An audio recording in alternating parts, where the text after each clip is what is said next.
સાવલી તાલુકામાં વીજળીના કડાકા સાથે મેઘરાજાની પધરામણી. તંત્ર એલર્ટ મોડ પર. હવામાન વિભાગ દ્વારા કરવામાં આવેલી ભારે વરસાદની આગાહીને પગલે આજે સાવલી તાલુકામાં વાતાવરણમાં અચાનક પલટો આવ્યો હતો. દિવસભરના અસહ્ય ઉકળાટ બાદ સાંજના સમયે વીજળીના કડાકા ભડાકા અને ગડગડાટ સાથે મેઘરાજાએ ધમાકેદાર એન્ટ્રી કરી હતી. હાલ સમગ્ર સાવલી તાલુકામાં સર્વત્ર ધોધમાર વરસાદ વરસી રહ્યો છે. લાંબા સમય પછી પડેલા આ મુશળધાર વરસાદને કારણે સમગ્ર પંથકમાં શીતળતા વ્યાપી ગઈ છે અને લોકોને ગરમીમાંથી મોટી રાહત મળી છે.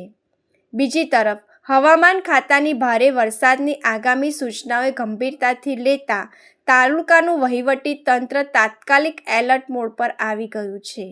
કોઈપણ ઇમરજન્સી પરિસ્થિતિને પહોંચી વળવા માટે નીચાણવાળા વિસ્તારો પર સતત નજર રાખવામાં આવી રહી છે અને નાગરિકોને પણ સાવચેત રહેવા અપીલ કરવામાં આવી છે.